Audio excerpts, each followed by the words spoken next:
الحمد لله والصلاة والسلام على من لا نبي بعد أما بعد أعوذ بالله من الشيطان الرجيم بسم الله الرحمن الرحيم ألا إن أولياء الله لا خوف عليهم ولا هم يحزنون الذين آمنوا وكانوا يتقون لهم البشرى في الحياة الدنيا وفي الآخرة لا تبديل لكلمة الله ذلك الفوز العظيم. وقال رسول الله صلى الله عليه وسلم عن أبي هريرة رضي الله عنه عن النبي صلى الله عليه وسلم قال يقول الله عز وجل من عاد لي وليا فقد بارزني بالمحاربة أو فقد آذنته بالحرب وما تقرب إلي عبدي بمثل أداء ما افترضت عليه ولا يزال عبدي يتقرب إلي بالنوافل حتى أحبه فإذا أحببته كنت سمعه الذي يسمع به إلى آخر الحديث. الله رب العالمين মানুষ জাতিকে এবং জিন জাতিকে একমাত্র তার ইবাদত করার জন্য সৃষ্টি করেছেন। ইবাদতের মাধ্যমে মানুষের পার্থক্য হয়ে থাকে। যে যেভাবে মহান রব্বুল আলামিনের ইবাদত বেশি বেশি করতে পারবে সঠিকভাবে, সে ব্যক্তি মহান রব্বুল আলামিনের বেশি সান্নিধ্য এবং নৈকট্য লাভ করতে পারবেন। আজকে আমাদের যে বিষয়বস্তু আলোচনা করার জন্য আমরা নির্বাচন করেছি সেটা হলো কি, মানহুম আউলিয়া আল্লাহ ও মানহুম আউলিয়া উল্লাহ, আল্লাহর ওয়ালি কে। বিশেষ করে আমাদের বাংলাদেশের আলোকে বাংলাদেশি ভাইদের কাছে ওয়ালির সুস্পষ্ট একটা ধারণা না থাকার কারণে ওই ল্যাংটা ফকিরকে ওয়ালি ভেবে তার কাছে গিয়ে দোয়া চাইতে আমরা কিছুই মনে করি না। সেইখানে আমাদের বিবেকগুলিকে সম্পূর্ণ আমরা বিক্রি করে দিই। এই জন্যে আমি মনে করেছি যে সংক্ষিপ্তভাবে হলেও আল্লাহ রাব্বুল আলামিনের ওয়ালি হওয়ার জন্য কি কি বৈশিষ্ট্য হওয়া দরকার, ওয়ালি হওয়ার জন্য কি জঙ্গলেই থাকা দরকার, ছিঁড়া কাপড় আর পাগল বেশে থাকা প্রয়োজন, সত্যিই মহান রাব্বুল আলামিনের ওয়ালিকে যাতে করে আমরা ধোঁকায় না পড়ি, সত্যিকারী যারা ওয়ালি তাদেরকে যেন আমরা ভালোবাসি। মহান রব্বুল আলামিন তার ওয়ালিদের সম্পর্কে যেভাবে কোরআন মাজিদের মধ্যে বিভিন্ন জায়গায় ইরশাদ করেছেন, ঠিক ওইভাবে ওয়ালিউস শয়তান যারা শয়তানদের বন্ধু, তাদের সম্পর্কে মহান রব্বুল আলামিন কোরআন মাজিদে এবং নবী মুহাম্মদুর রাসূলুল্লাহ সাল্লাল্লাহু আলাইহি ওয়াসাল্লাম বিভিন্ন হাদিসের মধ্যে আমাদের দিক নির্দেশনা দান করেছেন।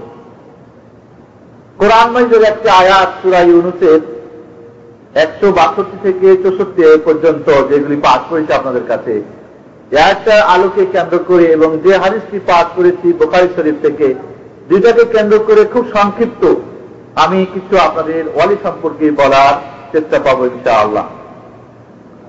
বন্ধুগণ, আল্লাহ রাব্বুল আলামিন ইরশাদ করছেন, আলা ইন্না আউলিয়া আল্লাহি লা খাউফুন আলাইহিম ওয়া লা হুম ইয়াহজানুন লাহুমুল বুশরা ফিল হায়াতিদ দুনিয়া ওয়া ফিল আখিরাহ। অবশ্যই যারা আল্লাহর ওয়ালি তাদের কোনো ভয় নেই, ভীতি নেই, কোনো চিন্তা নেই। কারা তারা? আল্লাযীনা আমানু ওয়া কানু ইয়াত্তাকুন, যারা ঈমান এনেছে এবং আল্লাহ রাব্বুল আলামিনকে ভয় করে, যাদের মধ্যে ঈমান এবং তাকওয়া এই দুইটি গুণ রয়েছে, তারাই হচ্ছে আল্লাহর ওয়ালি। যেই কোনো বান্দার মধ্যে, যেই কোনো ব্যক্তির মধ্যে, যেই কোনো শ্রেণী হোক না কেন, যেই কোনো স্তরেই হোক না কেন, যেই কোনো কালেই হোক না কেন, যেই কোনো অবস্থাতেই যদি আমরা দেখতে পাই যে একজন মানুষ সে ঈমান তার মধ্যে দেখা যাচ্ছে, ঈমান তার মধ্যে রয়েছে এবং এর সঙ্গে তার তাকওয়া একটি মহৎ গুণ রয়েছে, সেই ব্যক্তি আল্লাহর ওয়ালি। তিনি হতে পারেন আবু বকর রাদিয়াল্লাহু তাআলা আনহু, হতে পারেন সাহাবায়ে কেরামের মধ্যে হতে পারে তাবিঈদের মধ্যে হতে পারে কিয়ামতের আগ পর্যন্ত যে কোনো বান্দার মধ্যে যদি আমরা এই গুণ দুইটি পাই, তবে একথা বিশ্বাস করতে হবে সবাই আল্লাহর ওয়ালি হতে পারলেও সবাই কিন্তু একই দরজার হতে পারে না, বরং এদের মধ্যে পার্থক্য হতে পারে। শ্রেণীবিন্যাস হতে পারে, এদের কম বেশ হতে পারে। বন্ধুগণ, আল্লাহ রাব্বুল আলামিন বলছেন যে লাহুমুল বুশরা ফিল হায়াতিদ দুনিয়া, এই দুনিয়াতে তাদের জন্য শুভ সংবাদ। যারা আল্লাহর ওয়ালি, যারা আল্লাহর বন্ধু, যারা আল্লাহকে প্রতি ঈমান এনেছে, আল্লাহর সবকিছুর উপরে, এবং তারা আল্লাহকে ভয় করতে পেরেছে, তাকওয়া অর্জন করতে পেরেছে, তাদের জন্য এই দুনিয়ায় রয়েছে কি শুভ সংবাদ, ওয়া ফিল আখিরা, এবং আখিরাতেও রয়েছে তাদের জন্য শুভ সংবাদ। তাহলে আল্লাহর ওয়ালি এই দুনিয়ায় সে খুব অভাবে থাকবে তাহলেই আল্লাহর ওয়ালি হবে এমন কথা না, বরং আল্লাহ রাব্বুল আলামিন, এখন আমরা আপনাদেরকে সংক্ষিপ্ত ভাবে ঈমান এবং তাকওয়ার পরিচয় দিতে চাই। ঈমান কি এবং তাকওয়া কি? যখন আমরা বুঝতে পারবো যে ঈমান কাকে বলে এবং তাকওয়া কাকে বলে, এই দুটার সমন্বয়ে যাকে আমরা দেখতে পাবো এবং এই গুণ দুটি যার মধ্যে আমরা পাবো, তাকে আমরা ওয়ালি ভাবতে পারবো ইনশাআল্লাহ। তার আগে বুখারী শরীফের যে হাদিসটির একটু সংক্ষিপ্ত অনুবাদ আপনাদের কাছে করতে চাই। হযরত আবু হুরায়রা রাদিয়াল্লাহু তাআলা আনহু হতে বর্ণিত, তিনি বলেন যে রাসূলুল্লাহ সাল্লাল্লাহু আলাইহি ওয়াসাল্লাম বলেছেন, মহান রব্বুল আলামিন অর্থাৎ হাদিসে কুদসি, মহান রব্বুল আলামিন বলেন, মান আদালি ওয়ালিয়ান ফাকাদ বারাজানি বিল মুহারাবা, যে আমার ওয়ালিকে, যে আমার বন্ধুকে বন্ধুর সঙ্গে দুশমনি করে, যে আমার ওয়ালির সঙ্গে দুশমনি করে, সে যেন আমার সঙ্গে যুদ্ধ ঘোষণা করলো। অন্য বর্ণনায় আছে আমি তার সঙ্গে যুদ্ধ ঘোষণা করলাম। মহান রব্বুল আলামিন আল্লাহর ওয়ালিকে যে দুশমন ভাবে, আল্লাহর ওয়ালির সঙ্গে যে বিরোধিতা করে, যুদ্ধাচরণ করে, তার সঙ্গে মহান রব্বুল আলামিন স্বয়ং নিজেই যুদ্ধ ঘোষণা করেন। আর অন্য বর্ণনায় যে সেই ব্যক্তি যেন আল্লাহর সঙ্গে যুদ্ধ ঘোষণা করলো। ওমা তাকাররাবা ইলাইয়া আবদি বিমিসলি আদা মা ফতারাতু আলাইহি, বলছে যে আমার সান্নিধ্য লাভ করতে পারে সবচেয়ে ফরজ আদায়ের মাধ্যমে। আমার বান্দার প্রতি যে সমস্ত ওয়াজিব কাজ আমি ফরজ করে দিয়েছি, এই সমস্ত ফরজ কাজ আদার মাধ্যমে সবচেয়ে আমার সান্নিধ্য, আমার নৈকট্য লাভ করতে পারে। বলে আরো ফরজ আদায় করে, এর সঙ্গে আরো যত নফল ইবাদত রয়েছে, এগুলির মাধ্যমে আল্লাহর সান্নিধ্য আরো বেশি করে নৈকট্য লাভ করতেই থাকে। বন্ধুগণ, তাহলে বুঝে যাচ্ছে আমরা এর আগে, তাহলে এখন আমরা আসি যে ওয়ালি শব্দটার কি অর্থ। ওয়ালি শব্দের অর্থ হচ্ছে কি মাহাব্বা ওয়াল কুরবা। ওয়ালি শব্দ, ওয়ালিউন মানে কি? ওয়ালিউন শব্দের অর্থটা হচ্ছে যেই ভালোবাসাটা খুব নিকট থেকে হয়। ওয়ালি মানেও দোস্ত হয়, তো যেই দোস্তটা মহাব্বতের সঙ্গে, ভালোবাসার সাথে খুব নিকট থেকে হয়, সেটাকে বলা হয় ওয়ালি, বা এই ভালোবাসাটাকে বলা হয়, এই দোস্তটাকে বলা হয় মুআলা। আবার সদিক মানেও কিন্তু দোস্ত। সদিক সিদকুন থেকে, মানে সত্যতা থেকে, মানে যেই ভালোবাসার মধ্যে কোনো মিথ্যার কোনো অবকাশ নেই। অনেক সময় একজনকে হয়তো ভালোবাসে আপনার ছালচতুরি করে, বাহ্যিক ভাবে, কিন্তু হয়তো অন্তর থেকে ভালোবাসে না, মিথ্যা ভালোবাসা, সেটাকে সিদক বা সদিক বলা যেতে পারে না। সদিক যেই একজন আরেকজনকে, যেই বন্ধু আরেক বন্ধুর ভালোবাসার মধ্যে কোনো মিথ্যা আশ্রয় থাকে না। তবে এই ভালোবাসা দূর থেকেও হতে পারে, নিকট থেকেও হতে পারে। আর একটা রফিক মানেও কিন্তু দোস্ত হয়। রফিক মানে কি রিফক থেকে, নরম ব্যবহার, যে ব্যবহারের মধ্যে খুব কমলতা রয়েছে। অর্থাৎ এক বন্ধু আরেক বন্ধু যখন ভালোবাসা জন্মে, তখন কি হয়, একজন আরেকজনের সঙ্গে স্বাভাবিকভাবে খুব ভালো ব্যবহার করার চেষ্টা করে। তো সদিক আর রফিকের চাইতে ওয়ালি অনেক ঊর্ধ্বে এই ভালোবাসাটা, যে ভালোবাসার মধ্যে যেমন মিথ্যার কোনো আশ্রয় থাকবে না, যেখানে কোনো প্রকার খারাপ ব্যবহার থাকবে না, যেই ভালোবাসার মধ্যে মহাব্বত থাকবে, যেই ভালোবাসা অত্যন্ত নিকট থেকে হবে, তাকেই বলা হয় ওয়ালি। আর এই ভালোবাসাটা কিসের মাধ্যমে হতে পারে? আমরা এখানে যখন বলবো ওয়ালি, যে আল্লাহর সঙ্গে ভালোবাসা স্থাপন করতে পেরেছেন অত্যন্ত মহাব্বতের সঙ্গে এবং অত্যন্ত নিকট থেকে, কিসের মাধ্যমে? ওই যে ফরজ আদায়ের মাধ্যমে। ওই যে নফল যত প্রকার ইবাদত রয়েছে, রাতের তাহাজ্জুদ নামাজ থেকেই বলেন, তাসবিহ তাহলিল থেকেই বলেন, কোরআন তেলাওয়াতেই বলেন, সদকা দান খয়রাত থেকেই বলেন, মানুষের সঙ্গে ভালো ব্যবহার থেকেই বলেন, ইত্যাদি যত প্রকার নফল ইবাদত রয়েছে, ফরজ তো আদা করে সঠিকভাবে, তার সঙ্গে আরো বেশি বেশি করে আল্লাহর সান্নিধ্য লাভ করার জন্য নফল ইবাদত যত বেশি করে করতে পারে, তারাই হবে তত আল্লাহর সান্নিধ্য প্রাপ্ত ব্যক্তি এবং তারাই হবে আল্লাহর ওয়ালি। এজন্য আল্লাহ রাব্বুল আলামিন বলছেন আল্লাহু ওয়ালিউল্লাযীনা আমানু, যারা ঈমানদার তাদেরই দোস্তকে মহান রব্বুল আলামিন। ইখরিজুহুম মিনাজ-যুলুমাতি ইলান-নূর, মহান রব্বুল আলামিন তার দোস্ত, তার ওলি বান্দা মুমিনদেরকে কি করেন? অন্ধকার থেকে আলোর দিকে নিয়ে যান। কিসের অন্ধকার? শিরকের অন্ধকার, অজ্ঞতার অন্ধকার, বিদআতের অন্ধকার, জাহিলিয়াতের অন্ধকার, মূর্খতার অন্ধকার, যত অশ্লীলতার অন্ধকার, বেহায়ার অন্ধকার, যত প্রকার অন্যায় সবকিছুকেই অন্ধকার বলে এখানে আখ্যায়িত করা হয়েছে। বিশেষ করে শিরককে সবচেয়ে বড় অন্ধকার বলা হয়েছে। ইলান-নূর, তাওহীদের দিকে নিয়ে যায়, ঈমানের দিকে নিয়ে যায়, সত্যতার দিকে নিয়ে যায়, আল্লাহর আনুগত্যের দিকে নিয়ে যায়, রাসূলের মহব্বতের দিকে নিয়ে যায়, জান্নাতের পথের দিকে নিয়ে যায়। এটাই হচ্ছে নূর, এটাই হচ্ছে আলোর পথ। আবার কাফেরদের সম্পর্কে বলছেন আল্লাহ, ওয়াল্লাযীনা কাফারু আউলিয়াহুমুত তাগুত, কিন্তু যারা কাফের তাদের দোস্তকে তাগুত, শয়তান।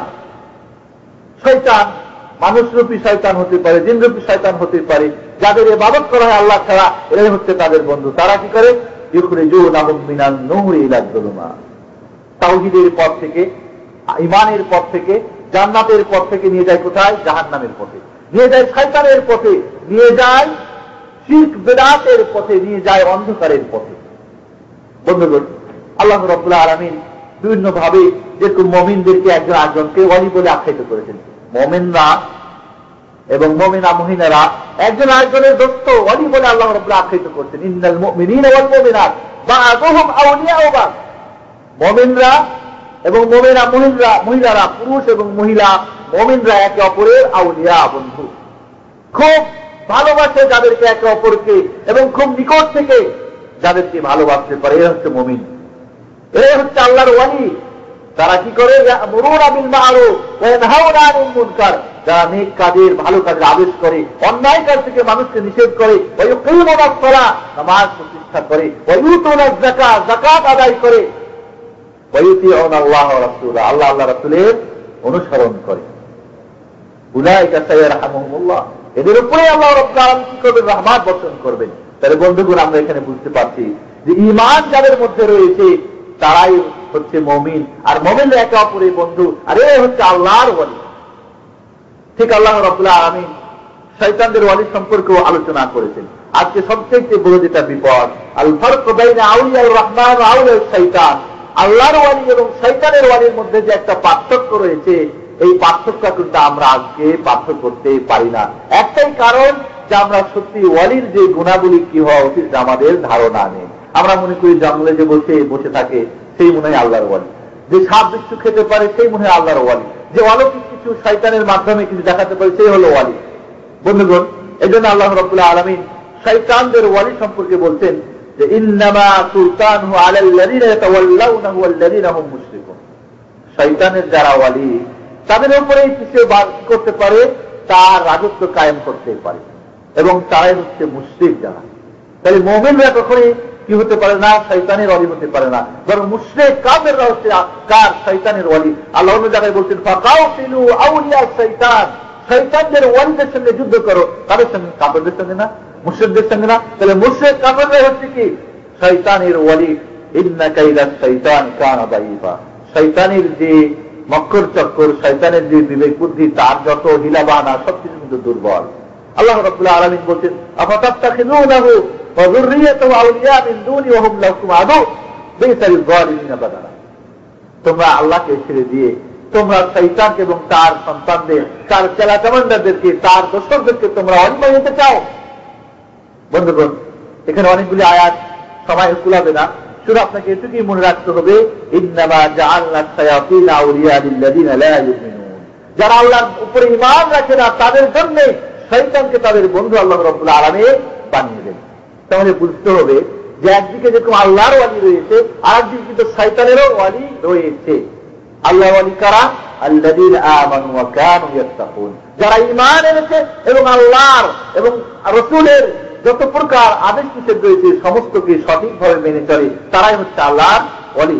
এবার আমরা সংক্ষিপ্তে বলবো যে ঈমান কি, ঈমান কি এবং মুমিন কারা, এবং তাকওয়া কি এবং মুত্তাকি কারা।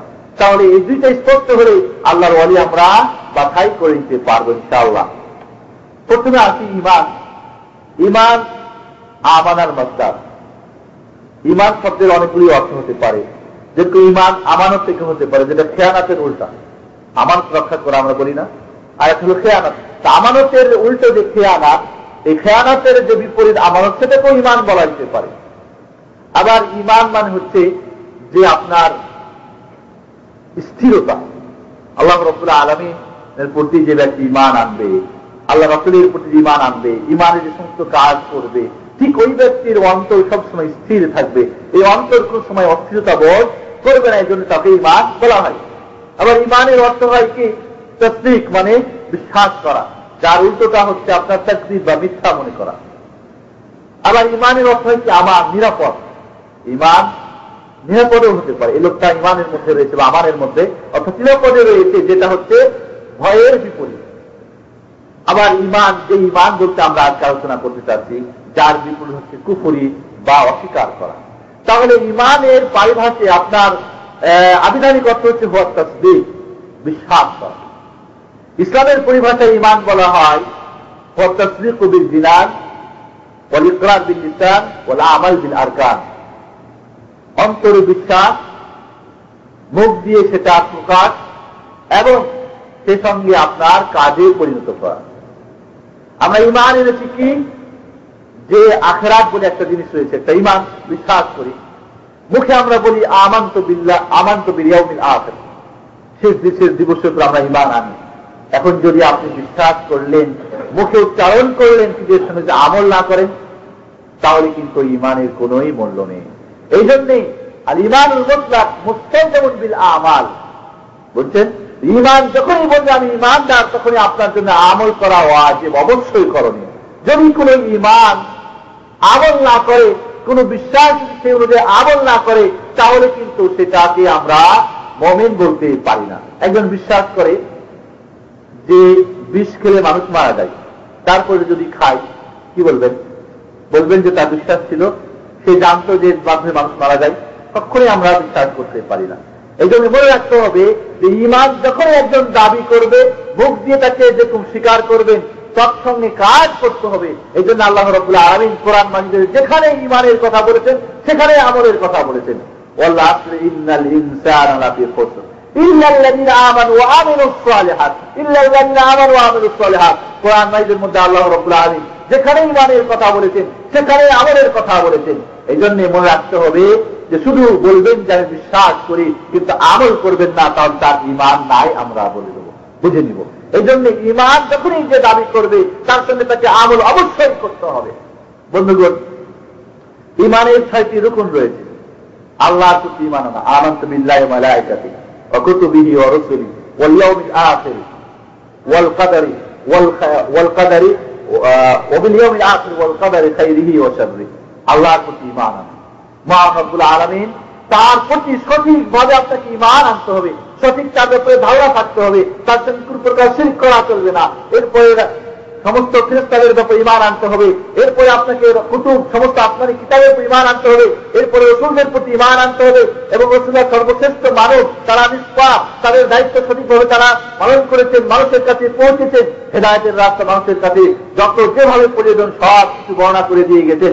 এরপরে আখিরাতের প্রতি বিশ্বাস আনতে হবে, হিসাব নিকাশ হবে, আপনার আমল নামার হিসাব হবে, আপনার জান্নাত জাহান্নাম রয়েছে, আমলের প্রতি ভিত্তি করে তার ভালো এবং মন্দর ফলাফল দাঁড়াবে। এবং আপনাকে বিশ্বাস করতে হবে তাকদীরের, ভাগ্যের ভালো মন্দের প্রতি। এই যে 6টি ইমানের অঙ্গ রয়েছে, পিলার রয়েছে, ইমানের যে 6টি আপনার মেইন পিলার রয়েছে, এই ইমানের 6টির উপরে 10 সপ্তাহ যৌথভাবে যদি ইমান কেউ না আনে, তাহলে সে মুমিন হতে পারে না। কেউ একটার উপরে যদি কেউ একটাকে অস্বীকার করে, তাহলে সে কাফের হওয়ার জন্য যথেষ্ট। বন্ধুগণ, আজকে ইমানের কিন্তু অভাব নেই। আমরা ইমান আনি, মুখে পড়ি, কাজেও কিছু হয়তো পরিণত করি, কিন্তু মুশকিল হয়ে গেল আজকে ইমানের ভিত্তি কিন্তু আমাদের নড়বড়। ইমানের ভিত্তি হতে হবে তাওহীদের উপরে। এই যে আমরা ইমান আনবো আল্লাহর প্রতি, রাসূলের প্রতি, কিতাবের প্রতি, সবকিছু যে ইমান, এই ইমানের ভিত্তি হতে হবে কোথায়? তাওহীদের ভিত্তিতে।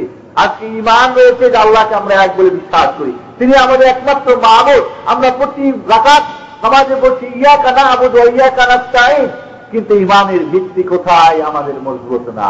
বলতেছি একমাত্র তোমার ইবাদত করি, তারপরে আমরা কিন্তু তাগুতের ইবাদত করি, তারপর আমরা শয়তানের ইবাদত করে শয়তানের আমরা ওয়ালি বন্ধ হয়ে যাচ্ছি। তাহলে তো ইমানের ভিত্তি তাওহীদের উপরে না। আমরা বলছি ইয়াকা নাবুদু ওয়া ইয়াকা নাস্তাইন, তারপরে আমরা কবরে গিয়ে সিজদা দিয়ে বলতেছি বাবা আমারে বাঁচা। তাহলে ইমান রয়েছে, কিন্তু ইমানের ভিত্তি কিসের উপরে? শিরকের উপরে। ইমানের ভিত্তি হতে হবে তাওহীদের উপরে। বন্ধুগণ, আজকে তাওহীদের অভাবের কারণে সারা পৃথিবীর মধ্যে যদি আমরা বলতেছি মুসলমান, যদিও দাবি করছি আমরা মুমিন, যদিও দাবি করছি যে আমরা ইসলাম চাই, ইসলামী হুকুমত চাই, ইসলামী দিন চাই, সবকিছুই চাই, কিন্তু আজকে আমরা কেন পৌঁছতে পারছি না? কারণ হচ্ছে আমাদের ইমানে গন্ডগোল রয়ে গেছে। ইমানের ভিত্তি তাওহীদের মধ্যেই গন্ডগোল রয়ে গেছে। তাওহীদে আমাদের আজকে ঘোল ধরেছে।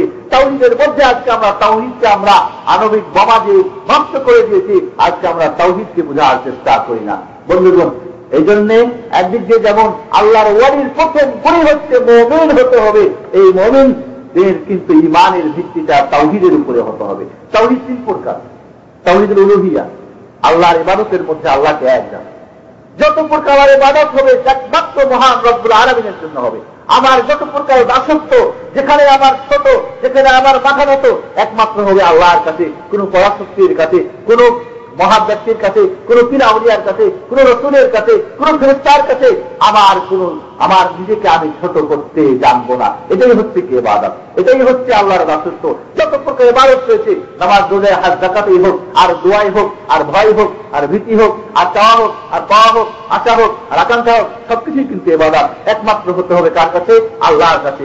অন্য কোনো ব্যক্তি, অন্য কোনো বুজুর্গ, অন্য কোনো কাউরি নামদারি ওয়ালির কাছে আমার এই যদি ইবাদত হয়ে যায়, সেটাই হবে শিরক। বন্ধুগণ, শুধু ইমান নিয়ে বসে থাকলে হবে না, ইমানের সঙ্গে যেহেতু আমল করতে হবে, আবার আমল তাওহীদের ভিত্তিতেই হতে হবে। যত প্রকার ইবাদত একমাত্র আল্লাহর জন্য হতে হবে, আল্লাহর নিমিত্তে হতে হবে। অন্য কারোর জন্য হলেই সেটা হয়ে যাবে শিরক ফিল ইবাদত, শিরক ফিল তাওহীদুল উলুহিয়া। এরপরে যেটা তাওহীদ, সেটা হলো তাওহীদ আর রুবুবিয়্যা। আল্লাহ রাব্বুল আলামিনকে রব হিসাবে, খালিক সৃষ্টিকর্তা হিসাবে, জীবন মরণ তার হাতেই।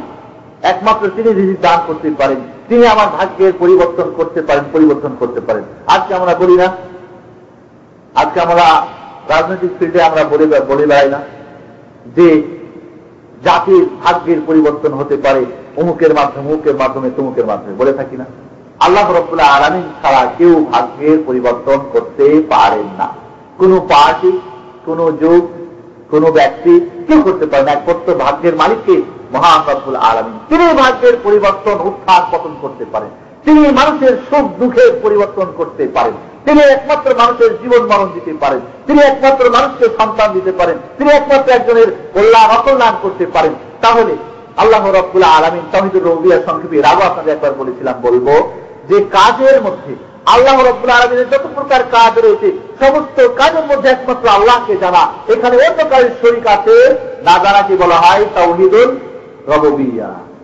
আমরা ওয়ালির ভালোবাসার যারা পাগল, তারা বলি কি যে না, আব্দুল কাদের জিলানী রাহিমাহুল্লাহ তিনিও আল্লাহর পৃথিবী পরিচালনা করার ব্যাপারে সহযোগিতা করেন। এমনও আকীদা রাখে যে তিনি আল্লাহ আসমান থেকে পড়ে যাচ্ছেন, আল্লাহকে ধরে বাঁধাইছেন। ওই জন্য তার নাম পীর দস্তগীর। বুঝতে পারছেন?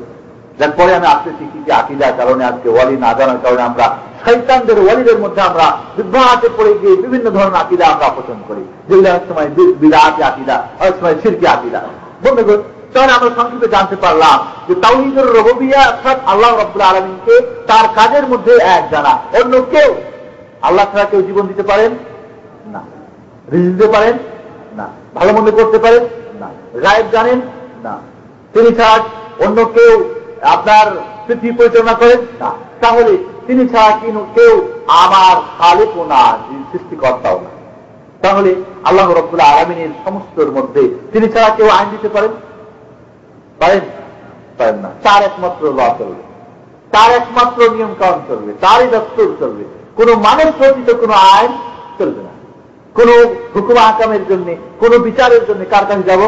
আল্লাহর কাছে যাব।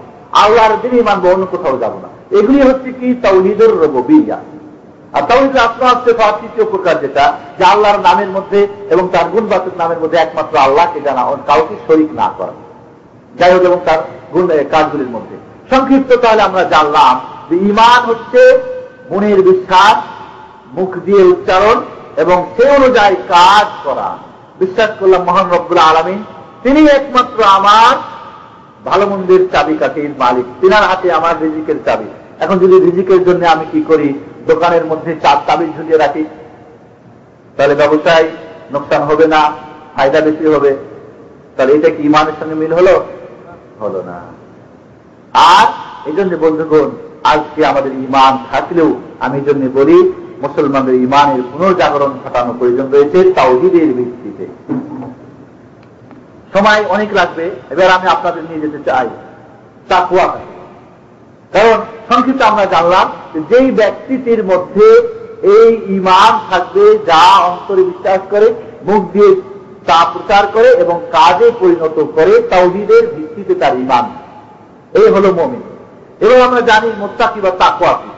বন্ধুগণ, তাকওয়া অর্থ হযরত আবু হুরায়রা রাদিয়াল্লাহু তাআলা আনহুকে জিজ্ঞাসা করা হলে তিনি বললেন যে একটা কংক্রিটময় রাস্তা, বিপদময় রাস্তা, যেখানে সাপ বিচ্ছু কাটা রয়েছে, এই রাস্তাটা তুমি অতিক্রম করলে কিভাবে করবে?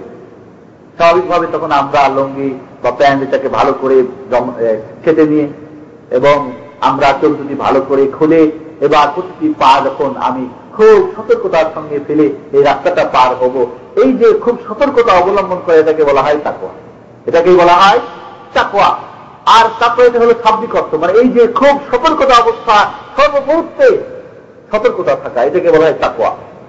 তাকওয়ার ইসলামের পরিভাষায় অর্থ অনেক রকম করা হয়েছে, কিন্তু সবচেয়ে যেটা মানে খুব গুরুত্বপূর্ণ বা খুব কোরআন হাদিসের আলোকে যে অর্থটা, সেটা হলো হিয়া ইমতিসাল আওয়ামিরিল্লাহি তাআলা ওয়া ইজতিনাবি নাওয়াইহি বিফি'লি কুল্লি মা'মুরিন বিহি ওয়া তারকি কুল্লি মানহিয়িন আনহু হাসাবাত তাআতা।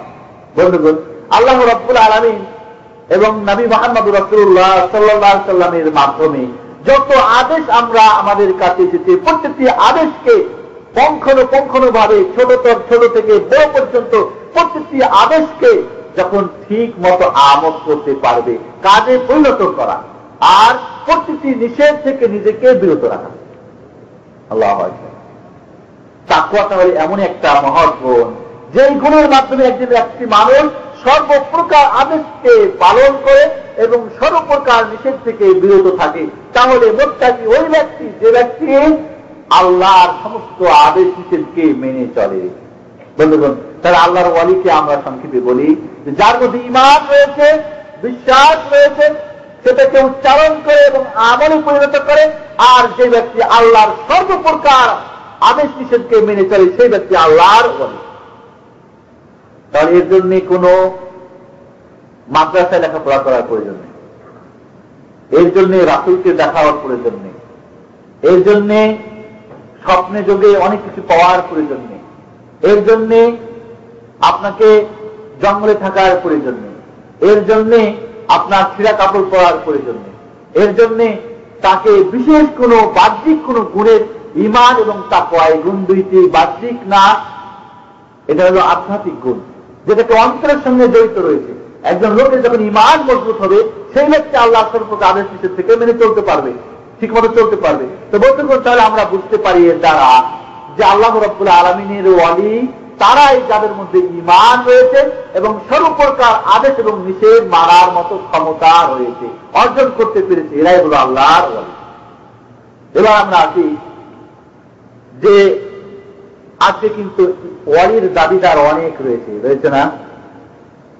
ওয়ালির দাবিদার নিজেরা বা অন্যদেরকে ওয়ালি ভাবা অনেকেই রয়েছে। আল্লাহ রাব্বুল আলামিন বলছেন, ইন কুনতুম তুহিব্বুনাল্লাহ ফাত্তাবিউনি ইউহিব্বুকুমুল্লাহ। হযরত হাসান বসরী রাদিয়াল্লাহু তাআলা বলছেন, অনেকে আল্লাহর ওয়ালি দাবি করত, অনেকে আল্লাহর ভালোবাসা দাবি করত, কিন্তু আল্লাহ রাব্বুল আলামিন এই আয়াতটা নাযিল করে পার্থক্য করে দিয়েছে কে আল্লাহর সত্যিকারের ওয়ালি আর কে শয়তানের ওয়ালি। আল্লাহ রাব্বুল বলছেন, হে নবী, তুই বলে দাও, সত্যি যদি তোমরা আল্লাহকে ভালোবাসো, আল্লাহর ভালোবাসা পেতে চাও, আল্লাহর ওয়ালি হতে চাও, তাহলে আমি নবীর ইত্তেবা করো, আমি নবীর তোমরা অনুসরণ করো। তাহলে নবী যা নিয়ে এসেছেন, নবী যা খবর দিয়েছেন, এটাকে সঠিকভাবে যে ব্যক্তি সত্যিভাবে যথাযথভাবে এটাকে ঈমান আনতে পারবে, জাহিরি এবং বাতিনি ভাবে, তারাই হবে আল্লাহর ওয়ালি।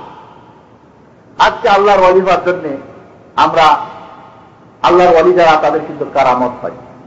আল্লাহ যারা ওয়ালি তাদের কারামতে বিশ্বাস করতে হবে, ইমানের অঙ্গ। অলৌকিক যেটা কাজ ধরে রাখতে হবে যে কোন কারামতি ইচ্ছাকৃত কোন ব্যক্তির পক্ষ থেকে হতে পারে না। আল্লাহ রাব্বুল আলামিন ইচ্ছা করে হঠাৎ করে কোন ব্যক্তির কাছ থেকে কিছু একটা অলৌকিক ঘটাই দিতে পারে, এটা আল্লাহর কারামতি। দেখানো কারাতে কোন ব্যক্তি দেখাতে পারেন না, কিন্তু আমাদের দেশের পরিচিত ওয়ালিরা নিজেরাই কারামতি দেখান। বাকি অফ করে দিয়ে দেখেই আলো জ্বলতেছে, দেখাই না? তাহলে বুঝতে হবে এরা আউলিয়া শয়তান। এরা হলো আল্লাহর ওয়ালি না, এরা কাজ বলি শয়তানের ওয়ালি। বন্ধুগণ, আজকে ওয়ালির নামধারীরা দাবি করে অনেকে, যেরকম খ্রিস্টান ইহুদিরাও আল্লাহর ওয়ালি দাবি করত। তারা বলতো না হাইবুল্লাহ ও আবনাহু, আল্লাহর আমরা বন্ধু, আল্লাহর আমরা মহব্বত করি, আল্লাহর আমরা ছেলে, এটাও দাবি করতো তারা। বন্ধুগণ, আল্লাহ রাব্বুল আলামিন তাদের এই মহব্বত, তাদের এই দাওয়াকে, তাদের এই দাবিকে খণ্ডন করলেন কি বলে? কুল ফালিমা ইউআযিবুকুম বিযুনুবিকুম বাল আনতুম বাশারুম মিম্মান খালাক। আল্লাহ রাব্বুল আলামিন ইহুদি খ্রিস্টানদের দাবি ছিল যে আমরা আল্লাহর ওয়ালি। আজ পর্যন্ত ইহুদিদের দাবি হলো নাহনু শাবুল্লাহিল মুখতার, আল্লাহর পছন্দনীয় বান্দা আমরা, আল্লাহর দোস্ত আমরা। খ্রিস্টানদের কথা হলো না আমরা আল্লাহর দোস্ত, কিন্তু আল্লাহ রাব্বুল আলামিন বলছেন বলে দাও তাহলে তোমাদেরকে কেন আল্লাহ রাব্বুল আলামিন আযাব দিয়ে পাকড়াও করে? তোমরা তো সাধারণ মানুষ, তোমরা আল্লাহর ওয়ালি না। ঠিক এইভাবে কাফের মুশরিক মক্কার কাফের মুশরিকও দাবি করতে আমরা আল্লাহর ওয়ালি, যেহেতু আমরা আল্লাহর ঘরের কি করি, হেফাজত করি, আমরা আল্লাহকে ভালোবাসি। কিন্তু আল্লাহ রাব্বুল আলামিন তাদেরও দাবিকে কি করলেন? খণ্ডন করলেন। বললেন কি? ওয়াহুম ইয়াসুদ্দুনা আনিল মাসজিদিল হারাম ওয়া মা কানা আউলিয়াউ ইন আউলিয়াউ ইল্লাল মুত্তাকুন। কাফের মুশরিকরা কাবা ঘরের পরিচর্যা করে, রক্ষণাবেক্ষণ করে, এই জন্য তারা আল্লাহর ওয়ালি না, বরং তারা আল্লাহর ঘরে ইবাদত করা থেকে মানুষকে বিরত রাখে। সত্যিকারে আল্লাহর ওয়ালি তো তারাই যারা মুত্তাকি, যারা পরেজগার, যারা আল্লাহর নিয়ম কানুনকে যথাযথভাবে আদেশ নিষেধকে মেনে চলতে পারে, এই হচ্ছে আল্লাহর ওয়ালি। তাহলে ওয়ালি দাবি করার জিনিস না। একটা কথা মনে রাখতে হবে, কেউ যদি ওয়ালি দাবি করে এটাও বুঝতে হবে যে একটা শয়তানের ওয়ালির আলামত। কারণ সত্যি যারা আল্লাহর ওয়ালি কখনই বলবে না জানি আল্লাহর ওয়ালি। বুঝতে পেরেছেন? আবু বকর এমন কোন হাদিস কি খোঁজ করে পাওয়া যাবে যে হযরত আবু বকর রাদিয়াল্লাহু তাআলা আনহু বলেছেন যে আমি আনা আলিউল্লাহ? বলেছেন? ওমর, ওসমান, আলী, এমন কোন সাহাবী কেউ দাবি করেন নাই যে আনা আলিউল্লাহ, আমি আল্লাহর ওয়ালি, আল্লাহর ওয়ালি। তাহলে বুঝতে হবে যে শয়তানদের ওয়ালির প্রথম আলামত হলো যে যারা নিজেরা দাবি করে যে আমি আল্লাহর ওয়ালি, বা তাদের চামচা দিয়ে বলায় যে বলো যে আমি আল্লাহর ওয়ালি। তাহলে যারা দাবি করে এরা হলো শয়তানের ওয়ালি, আল্লাহর ওয়ালি না। যেভাবে ইহুদিরা খ্রিস্টানরা দাবি করেছিল, আল্লাহ তাদের দাবিকে খণ্ডন করেছে, না তোমরা আল্লাহর ওয়ালি না। যেভাবে মুশরিক কাফেররা দাবি করেছিল আমরা আল্লাহর ওয়ালি, আল্লাহ রাব্বুল আলামিন তাদের দাবিকে খণ্ডন করেছে, না তোমরা আল্লাহর ওয়ালি না, বরং আল্লাহর ওয়ালি যারা মুত্তাকি।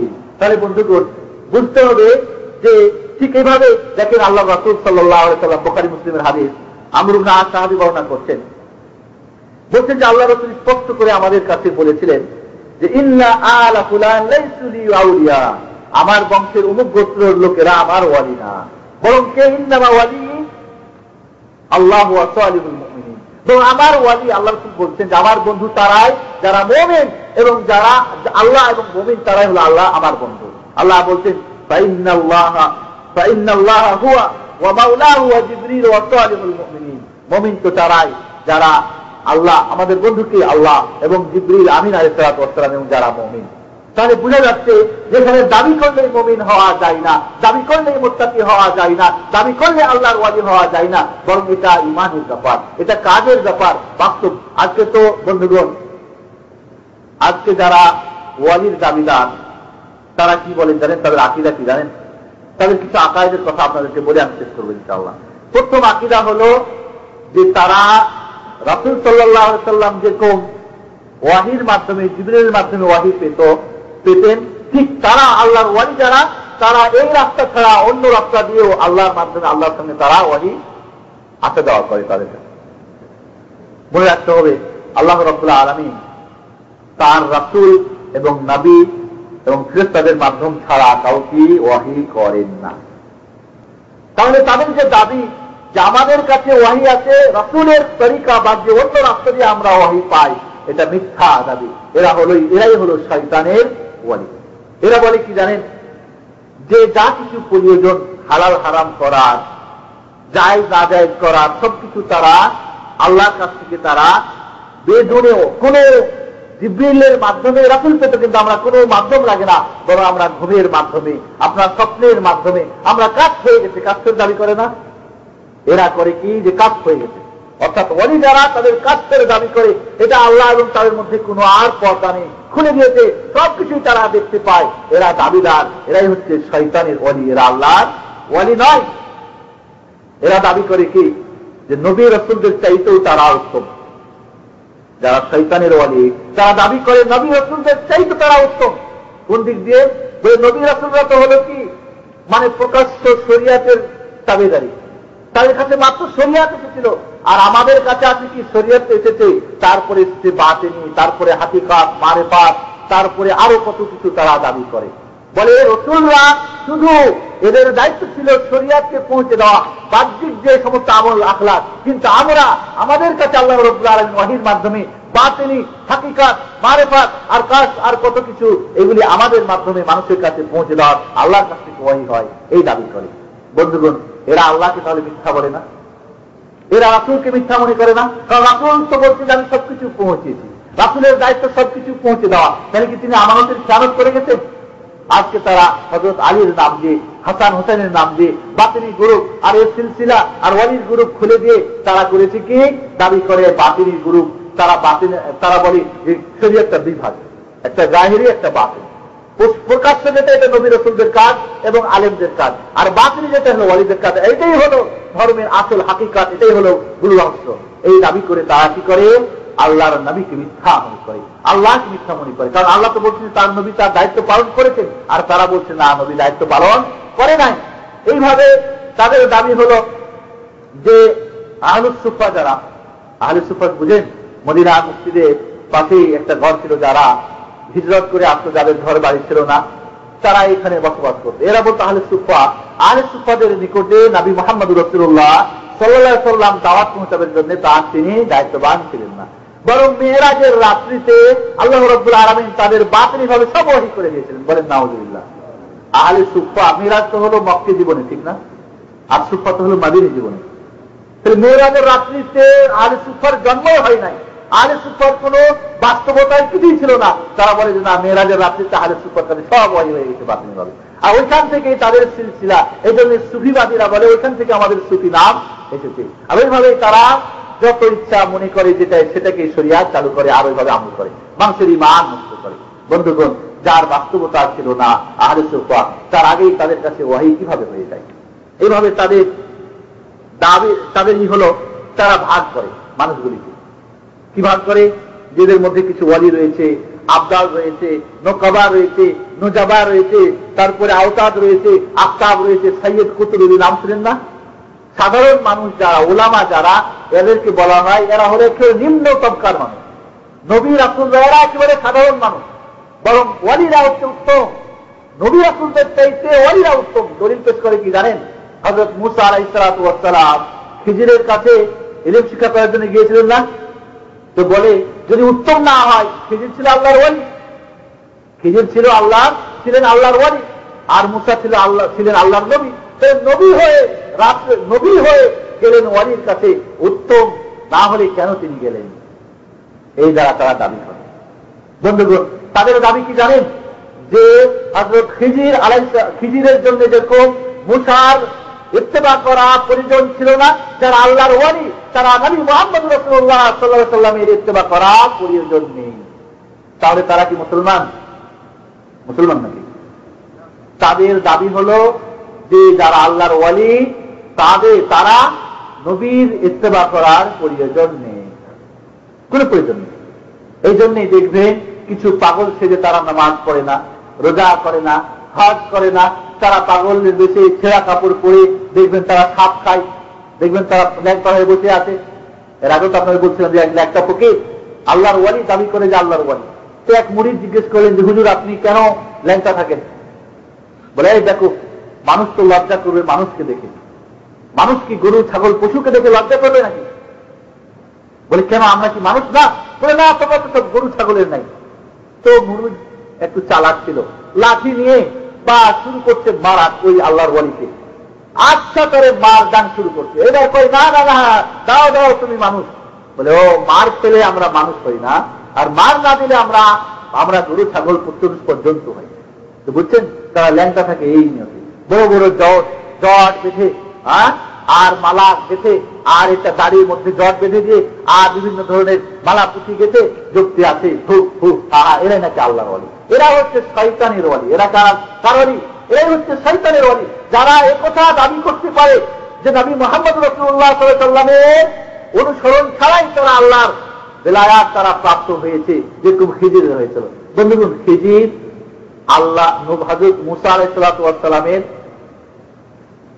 অনুসরণ করার জন্য আল্লাহর পক্ষ থেকে আদিষ্ঠিত হন নাই, কিন্তু আমরা সকলেই আদিষ্ঠিত না, ঠিক কিনা? নবীর অনুসরণ করতেই হবে। নবীর অনুসরণের বাইরে কেউ যদি বলে তাহলে বুঝবো তারা শয়তানের বান্দা, এই হচ্ছে শয়তানের ওয়ালি। যাই হোক, এভাবে তারা দাবি করে যে যখন ইয়াকিন ইলমে ইয়াকিনে পৌঁছে যাবে তখন আর ইবাদত করার প্রয়োজন নেই। ওয়া আবুদ রাব্বাকা হাত্তা ইয়াতিকাল ইয়াকিন। আল্লাহ বলছেন যে তোমাকে ইয়াকিন আসা পর্যন্ত আল্লাহর ইবাদত করো। তাই ইয়াকিন চলে আসলে আর ইবাদতের প্রয়োজন নেই। এই আয়াতের ব্যাখ্যা করে কি জানেন? এই ইয়াকিনের অর্থ হলো মৃত্যু, মওত। কিন্তু এই বাতিলপন্থী আল্লাহর দাবিদার ওয়ালিরা, শয়তানের প্রকৃত ওয়ালিরা বলে কি যে ইলমে ইয়াকিন যখন পৌঁছে যাবে তখন তার নামাজ নাই, রোজা নাই, কিছু নাই, সে জেনা করলেও সেটা নেকির কাজ। আর এই জন্যই তো দেখবে বিভিন্ন ওয়ালির আখড়াগুলিতে জেনা হয় না, মদ খায় না, গান গায় না, বলে এরা তার কিছু না, যেটাই করবে সেটাই ইবাদত, যেটাই করবেন সেটাই ইবাদত হবে, আল্লাহ কবুল করে নেবে। কত বড় আল্লাহর উপরে, রাসূলের প্রতি তাদের স্পর্ধা! এইভাবে তারা নতুন শরিয়াত বানায় নিয়ে শয়তানের বান্দা হয়ে তারা আল্লাহর ওয়ালি দাবি করে। এইভাবে তারা বলে যে যেভাবে আমাদের প্রিয় নবী মুহাম্মদ রাসূলুল্লাহ সাল্লাল্লাহু আলাইহি ওয়াসাল্লাম শেষ নবী, খাতামুল আম্বিয়া কিনা, তাদেরও কিন্তু খাতামুল আউলিয়া রয়েছে। খাতামুল আউলিয়াকে বড় পীর আব্দুল কাদের জিলানী রাহমাতুল্লাহ। আল্লাহর নবী খাতামুল আম্বিয়া এর দলিল সূরা আহজাব, কিন্তু সূরা আহজাবে কিন্তু বড় পীর আব্দুল কাদের জিলানী তিনি নবী, আউলিয়া সম্রাট, তিনি শেষ নবী। এর প্রমাণ কোথায় আছে? কোরআনে আছে? হাদিসে আছে? না। তারা বলবে না, এটা ওই যে সিলসিলা বাতিনি, একেবারে ভিতরে ভিতরে অন্তরে অন্তরে চলে গেছে। তাহলে বন্ধুগণ, যারা বাতিনি দাবি করে, যারা হাকিকাতের দাবি করে, যারা কাশফের দাবিদার, যারা ঘুমের মাধ্যমে ইলহামের দাবিদার, তারা একমাত্র শয়তানের ওয়ালির আল্লাহর ওয়ালি হতে পারে না। কারণ এর মাধ্যমে পুরা দিনকে অস্বীকার করার প্রমাণ, পুরা দিনকে অস্বীকার করা হয়। এজন্য আল্লাহ রাব্বুল আলামিন আমাদেরকে আল্লাহ রাব্বুল আলামিনের সত্যিকারের ওয়ালি হওয়ার জন্য তৌফিক দান করেন। আর মনে রাখতে হবে বন্ধুগণ, যে ওয়ালি হওয়ার জন্য বিশেষ কোন শ্রেণী হওয়ার দরকার নেই। হতে পারে রিক্সা চালক, হতে পারে ভ্যান চালক, হতে পারে শিক্ষিত, হতে পারে অশিক্ষিত, হতে পারে যে কোনো আল্লাহর বান্দার মধ্যে ঈমান এবং তাকওয়া এই দুটি গুণ থাকলে সে হলো আল্লাহর ওয়ালি। আলা ইন্না আউলিয়া আল্লাহি লা খাউফুন আলাইহিম ওয়া লা হুম ইয়াহজানুন আল্লাযিনা আমানু ওয়া কানু ইয়াত্তাকুন। বুঝতে পেরেছেন? তাহলে আমাদেরকে এই ওয়ালির নাম দিয়ে ওয়ালির কবরকে চুমো খাওয়া, মানুষ কত ব্যাকুব বুঝেন। জুনাইদের নাম শুনেছেন না? শুনেছেন? ওয়ালির যারা দাবিদার জুনাইদের নাম, হাল্লাজের নাম। তো জুনাইদকে এতই তারা ভালোবাসতো, বাঁচতে বাঁচতে তাকে নিয়ে বরকত দিতে দিতে সে যদি পায়খানা করত, ওই পায়খানাগুলিকে ধরে মানে মাটিতে পতিত না, তার মুরিদরা তার পায়খানার সময় গিয়ে পাতার মধ্যে মনে করেন তার আপন আপন পাত্র সেট করে, তারপরে এটাকে নিয়ে শুকাতো, শুকার পরে এটাকে জ্বালাতো। সৌদিরা বকুর জ্বালায় না, ঠিক এই বকুরের মতো সেন্ট গ্রহণ করত মসজিদে, তাদের ইবাদত খানায়, তাদের জালসাতে, তাদের মাহফিলে। খুব ওলি, ওখানে আল্লাহর ওলি আছে। এইভাবে তাদের আপনার কি করে কবরকে চুমু দেওয়া, তারপরে তাদের নামে দান খয়রাত করা। যখন আত্রসির যখন ওই কি বলে আপনার দরগাখানা যখন তৈরি হতে শুরু করলো, তখন ঢাকা থেকে নিয়ে আরিচা ঘাট পর্যন্ত খালি রডের আর সিমেন্টের ট্রাকের বহর। বুঝতে পেরেছেন? দরগা, আমরা বলি দরগা, আসলে এটা তো দুর্গা। হিন্দুদের দুর্গা না, আমি বলবো এগুলি হলো হিন্দুদের যে দুর্গা আর দরগার মধ্যে কোনো পার্থক্য নেই। মুসলমানরা আজকে আমরা ঠাকুর ছেড়ে হিন্দুরা ঠাকুর আমরা এক সময় তো আমরা হিন্দু ছিলাম, ঠাকুরদেরকে ছেড়ে এখন ধরেছি পীর, এক সেম সেম, কোনো পার্থক্য নেই। তবে সবাই না, আমাকে ভুল বুঝবেন না। আর ঠিক দুর্গা ছেড়ে ধরেছি দরগা, কোনো পার্থক্য নেই। ওইখানে যেরকম দুর্গার মধ্যে ওই কালীর যাতে, আর ওই হিন্দুদের দুর্গার মধ্যে যেরকম দুর্গা পূজায় যত শিল্প বেদাত হয়, যত জাহিলিয়াত, সবকিছু আমাদের এই দরগার মধ্যেও আজকাল হচ্ছে।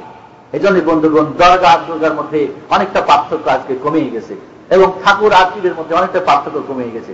এই জন্য ঠাকুরের যেরকম তারা কি করে, ঠাকুরের মাধ্যমে বরকত নাই, নতুন বিয়ে করে বউ দিয়ে আসে ঠাকুরের কাছে। আমরা মুসলমানরাও বউ দিয়ে আসি আমাদের পীর সাহেবের কাছে বরকত নেওয়ার জন্য, তাই না?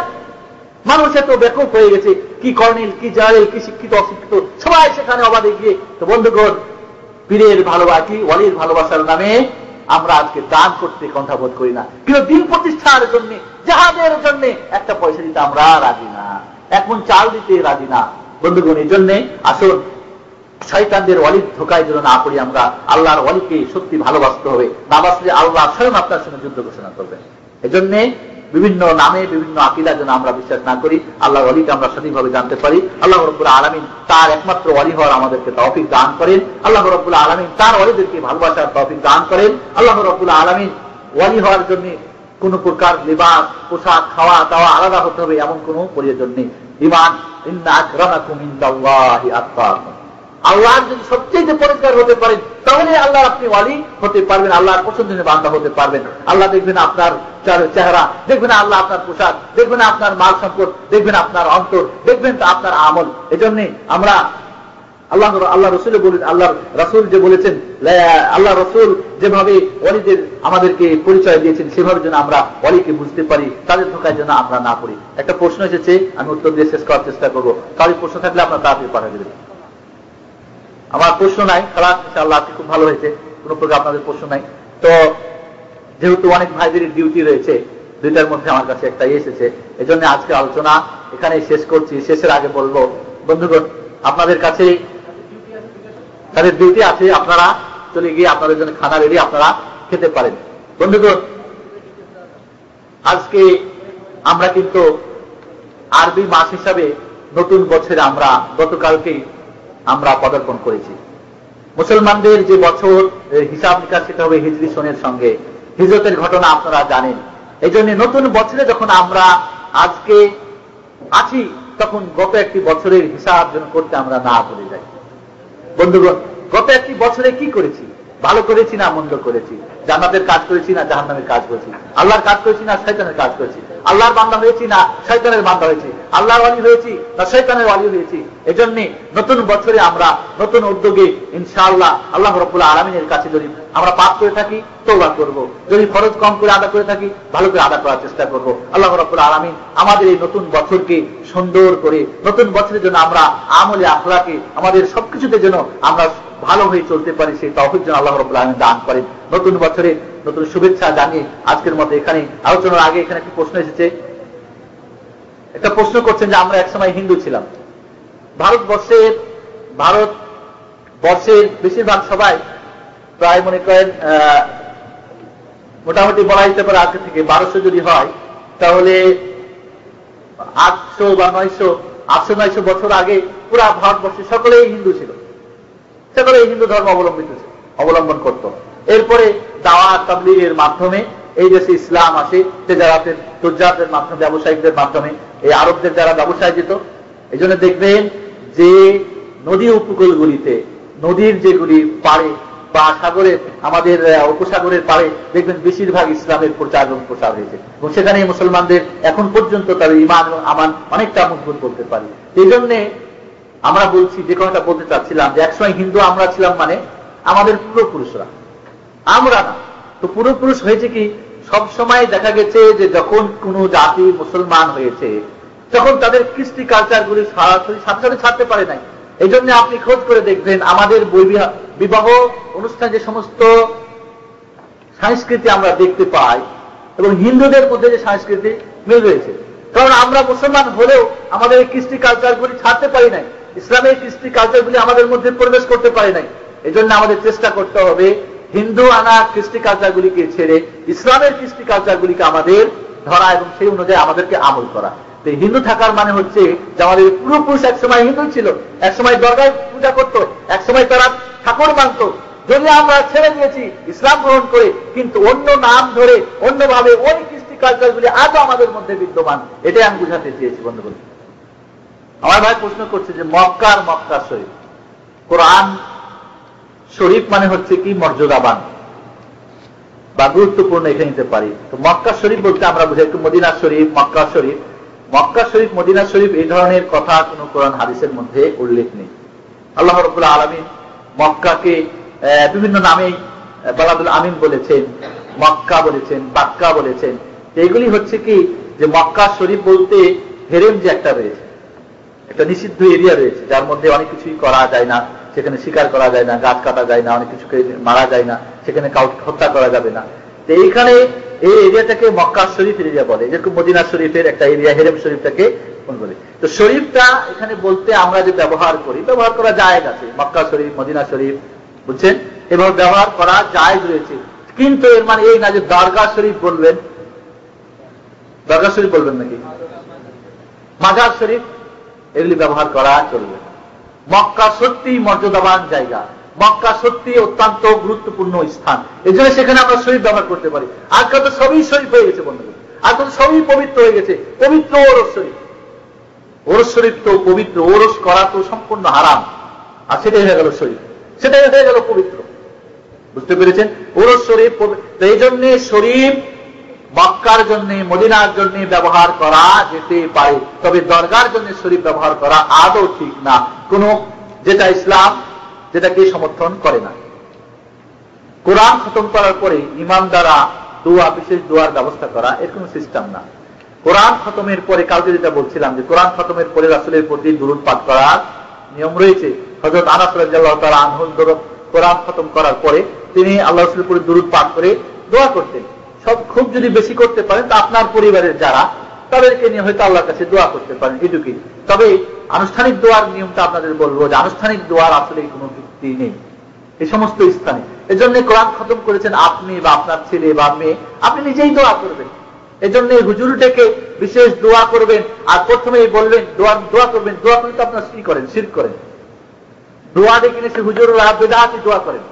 এক নম্বরে সবাই মিলে শুরু করলেন, একটা বেদাত চালু করলেন আপনি। দ্বিতীয় নম্বরে সেখানে দোয়ার সময় বললেন যে কোরআনের সওয়াব বক্সাই দিলেন রাসূলের রূহের প্রতি। কালকে বলছিলাম না যে রাসূলের বুঝি আপনার নেকির বড় প্রয়োজন রয়েছে। তবে আমার এক ভাই প্রশ্ন করেছিলেন যে আমরা যে দুরুদ এবং সালাম, দুরুদের সালাম এই জন্যই যে নবী মুহাম্মদুর রাসূলুল্লাহ সাল্লাল্লাহু আলাইহি ওয়াসাল্লামের হক আপনার প্রতি, তিনি যে আপনার জন্য কষ্ট করে ইসলাম দিয়ে গিয়েছেন, এই জন্য তার জন্য রহমত এবং তার জন্য শান্তির দোয়া করা আপনার উপরে পবিত্র দায়িত্ব।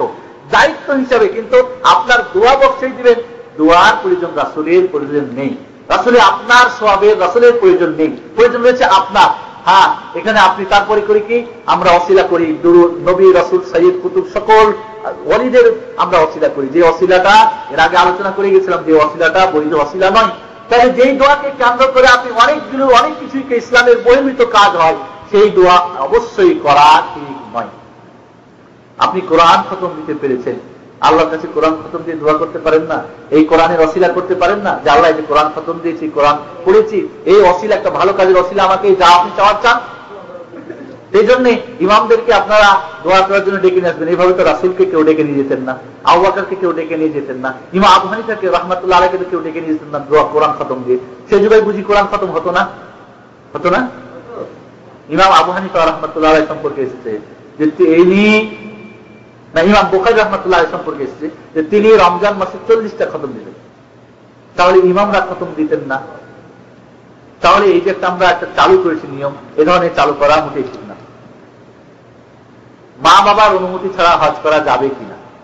হজ ফরজ, কোন জিনিস ফরজ হওয়ার জন্য কাউরি অনুমতির অপেক্ষা করে না, আল্লাহর আদেশেই আপনার উপরে ফরজ হয়েছে। যখন আপনি এই দেশে এসেছেন, আপনার যদি শারীরিক, অর্থনৈতিক এবং যার কোনো বাধা না থাকে, তখন বাধা আজকাল তো অনেক সময় কাগজ পাওয়া যায় না, পারমিশন পাওয়া যায় না, তাহলে আপনার উপরে হজ ফরজ। আর নামাজ ফরজ যেরকম, হজ তেমন ফরজ। হজ করার জন্য, রোজা রাখার জন্য, নামাজ পড়ার জন্য, যাকাত দেওয়ার জন্য বাবার অনুমতির প্রয়োজন হয় নাকি? তো ঠিক ওইভাবে হজ আদা করার জন্য ফরজ হয়েছে আপনার উপর, আপনার বাবার উপর ফরজ হয় নাই। কাজে আপনাকে হজ আদা করতে হবে, এর জন্য কোনো অনুমতির প্রয়োজন নেই, কোনো প্রয়োজন নেই।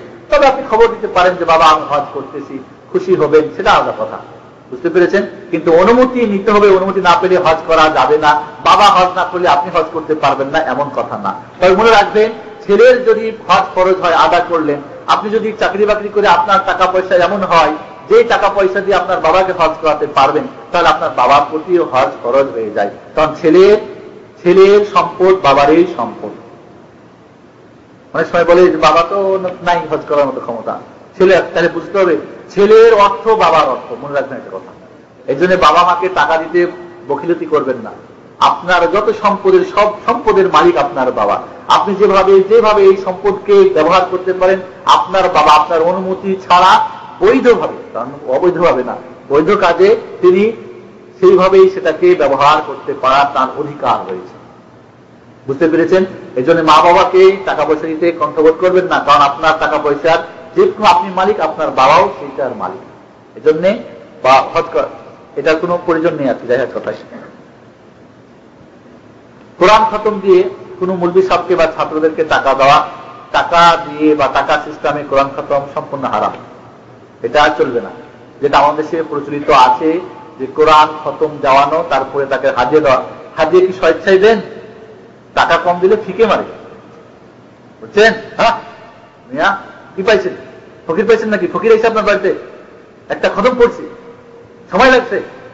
এই জন্যে কোরআন পড়ে পয়সা নেওয়া হারাম।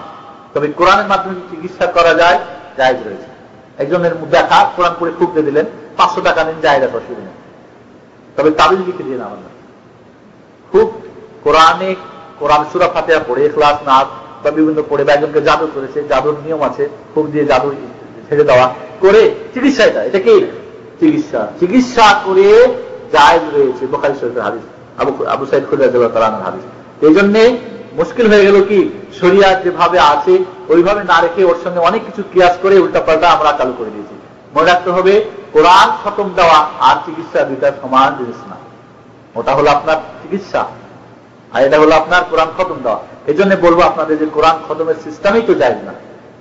কোরআন খতমের যে সিস্টেম আমাদের প্রচলিত সিস্টেম রয়েছে, এটাই জায়েজ না। টাকা দেওয়া তো আরো দূরের কথা, শুধু কি টাকা হয়, খাওয়া দাওয়া হয় না? মাশাআল্লাহ, বিশেষ করে ঢাকাতে আমি দেখেছি খাওয়া দাওয়া যা দেয় হুজুরদেরকে, মাশাআল্লাহ, মানে যাকে বলা হয় খাওয়া। এই জন্যে এইভাবে খাইয়ে হুজুরদেরকে টাকা দিয়ে কোরআন খতম করে আপনার মৃত্যু ব্যক্তি রোহের মাত্রাত হবে না, বরং আপনি আপনার যে টাকাগুলি একটা দিতে পারেন, ওই গরিব মাদ্রাসায় যে ছাত্ররা আছে গরিবদের হাতে দিয়ে আসবেন। অনেক সময় করে কি ওটা নিয়ে আবার ওটাকে হেরফের করে জায়েজ করে, হুজুররা বড় লোকের ছেলেরা সবাই খায়, আপনি গরিব সন্তানদের হাতে দিয়ে আসবেন। গরিব মহিলাদেরকে দান করবে, গরিব ফকিরদেরকে দান করবে। আর দান করার জন্য কোথায় যেতে হবে না, আপনার বাড়িতেই তো ফকিরের অভাব আছে বাংলাদেশে। যারা হ্যাঁ তোমার দৈনিক ভিক্ষা করে করে খায়, এদেরকে আপনি যদি দেন তাহলে সবচেয়ে ভালো। এই জন্য এগুলি কোন সিস্টেম নেই। আল্লাহ রাব্বুল আলামিন আমাদেরকে দিন সঠিকভাবে জানা এবং সেভাবে আমল করার জন্য তৌফিক দান করেন। আসসালামু আলাইকুম ওয়া রাহমাতুল্লাহি ওয়া বারাকাতুহু।